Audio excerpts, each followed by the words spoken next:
surveillance des dents de sagesse, également appelée troisième molaire, est souvent recommandée lorsque quelqu'un est encore jeune et généralement entre l'adolescence et le début de la vingtaine.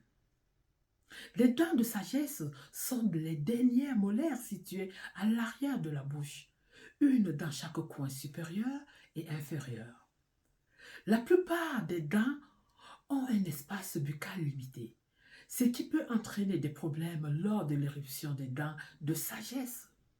Ces dents peuvent pousser de manière inclinée ou partiellement sorties de la gencive, ce qui peut provoquer des douleurs et des problèmes d'alignement dentaire. Les dents de sagesse ont souvent du mal à émerger correctement en raison de l'espace insuffisant dans la mâchoire. Elles peuvent rester incluses sous la gencive, entraînant des kystes, des infections ou des dommages aux dents adjacentes.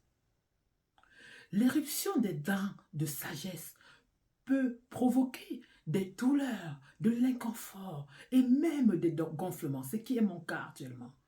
En surveillant ces dents de sagesse à un jeune âge, les professionnels de santé dentaire peuvent anticiper des problèmes potentiels et prendre les mesures préventives. Les dents de sagesse peuvent exercer une pression sur les autres dents en raison de l'espace limité dans la bouche. Cela peut entraîner des problèmes d'alignement dentaire tels que le déplacement des dents voisines. C'est pour ça que vous voyez certaines personnes, ils ont les dents qui sont inclinées comme ça, qui sortent de la bouche. Ou bien soit quand ils sont en train de parler, vous voyez, c'est un problème esthétique, ce n'est pas beau à voir. Surveiller les dents de sagesse permet aux professionnels de santé dentaire de recommander des traitements appropriés si des problèmes potentiels sont détectés. En prenant des mesures préventives tôt, les professionnels de santé dentaire peuvent éviter des complications futures telles que la formation des kystes, les infections, les douleurs chroniques et les problèmes d'occlusion. Si une intervention chirurgicale est nécessaire pour retirer les dents de sagesse, il est souvent plus facile et le processus de guérison est généralement plus rapide chez les jeunes. Et la surveillance des dents de sagesse peut inclure des radiographies régulières pour évaluer leur position et leur développement si des problèmes potentiels sont identifiés. Les professionnels de la santé dentaire peuvent recommander une extraction préventive pour éviter des complications futures.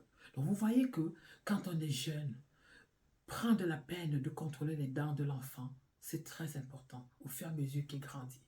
Et là, ça permet d'éviter qu'à la longue, on soit dans la situation que je suis aujourd'hui.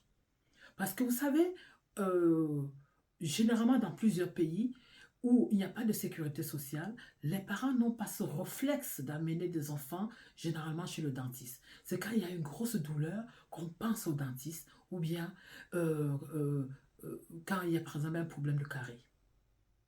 Donc voilà, faisons attention, prenons soin de nos dents. Allons chaque fois 3 à 6 mois chez le dentiste pour pouvoir non seulement se détartrer les dents, surveiller si tout va bien aussi avec nos gencives. C'est très important. Et les enfants, ils ont cette chance-là que quand on les amène, comme je viens de vous dire, on peut facilement les soigner et guérir le plus rapidement possible. Alors que chez l'adulte, c'est un peu plus douloureux. Et en même temps, les amener, ça les permet de pouvoir, si les dents sont mal alignées, on les met par exemple des couronnes et tout, ça les permet d'avoir les dents plus tard qui ont un aspect plus esthétique.